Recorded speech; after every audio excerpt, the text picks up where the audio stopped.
mengapa Yesus disebut Tuhan?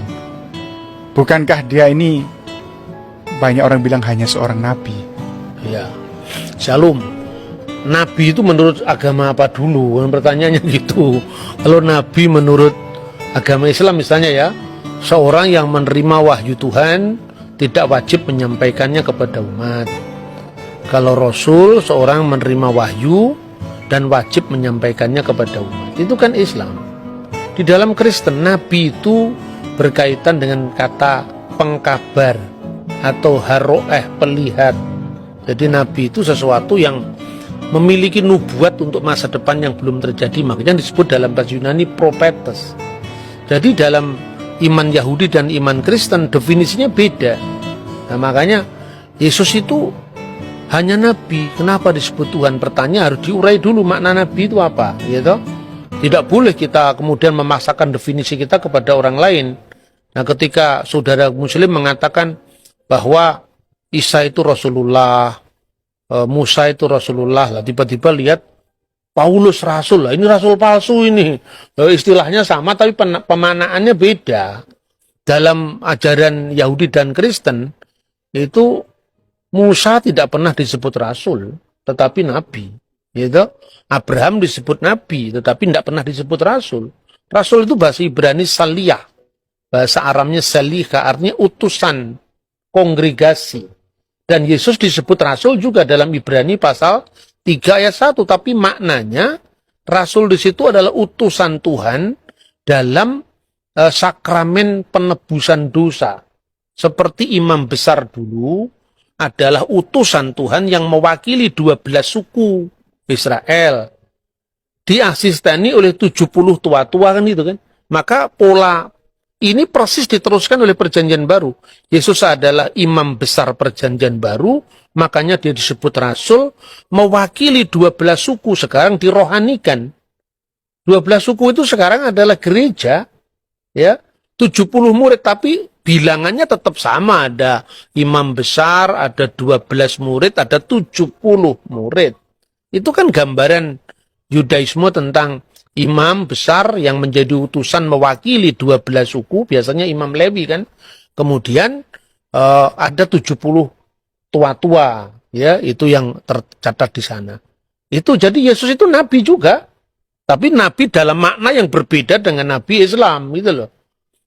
Dan nabi tidak dipertentangkan dengan ketuhanannya, karena jabatan imam besar itu ada jabatan Mesias atau sang Mesias itu imam, nabi, raja. Ini.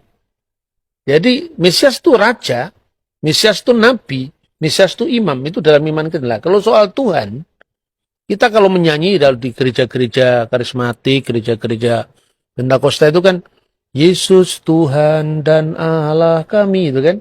Jadi dalam hal ini Yesus adalah God sekaligus Lord. Saksi Yehova percaya Yesus itu Lord, Tuhan, tapi nggak percaya Yesus itu God. Karena apa? Dia masih rancu dalam memahami Yohanes pasal 1, ayat 1. Jadi Yesus disebut Allah itu bukan kemanusiaannya itu adalah Allah, tidak. Tapi praeksistensi.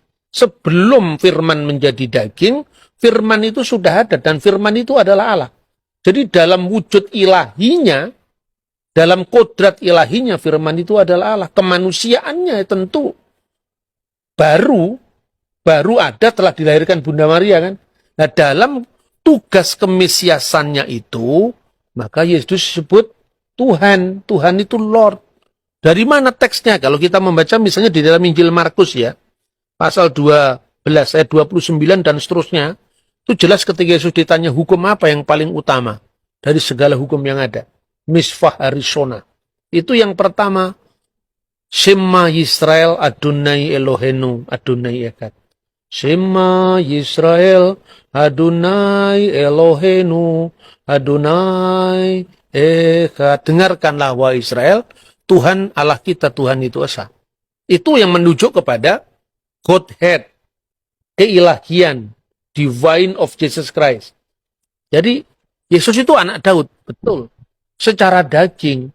Makanya Injil Matius diawali dari inilah silsilah Yesus Kristus, the book generation, ya, Sefer Toledot Yesua HaMasiah. Buku generasi, buku silsilah Yesus Kristus ben David, anaknya Daud ben Abraham. Jadi secara daging dia anaknya Daud, karena dia keturunan Daud. Itulah yang merujuk pada kemanusiaan Yesus Kristus. Makanya orang banyak itu kan kaget.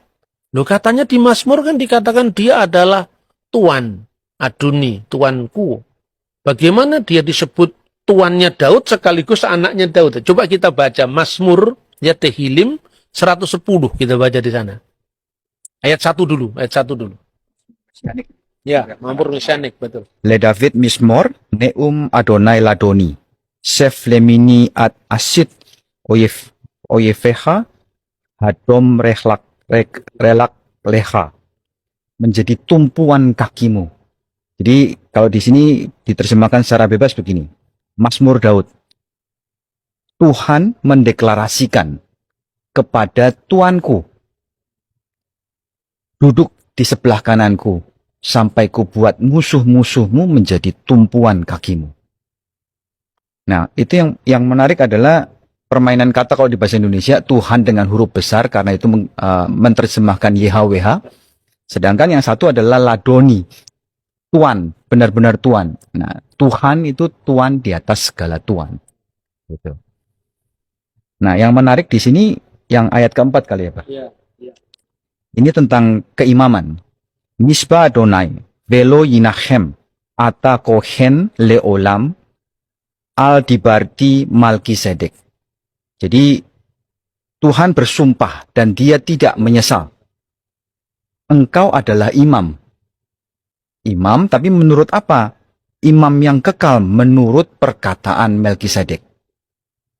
Nah, itu keimamannya Yesus, bukan imam berarti dalam dia harus keturunan Lewi, bukan.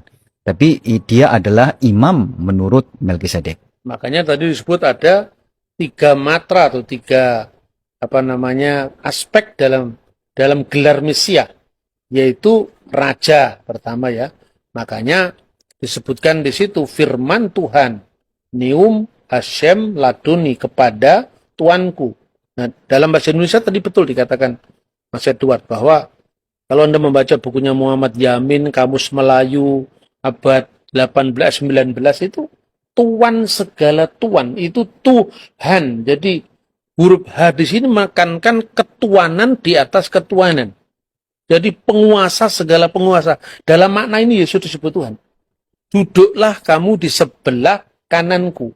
Apa konteksnya?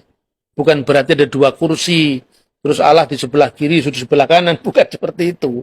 Itu artinya apa? Ruang Maha Kudus, tempat Sekinah ilahi, artinya kehadiran ilahi, itu sebelah kanannya adalah istana Daud. Jadi artinya bahwa Mesias itu akan menjadi raja kekal menurut dinasti Daud selama-lamanya. Maka duduklah kamu seflimini, duduklah kamu di sebelah yamin, sebelah kananku selama-lamanya. Itu aspek kerajaan ya.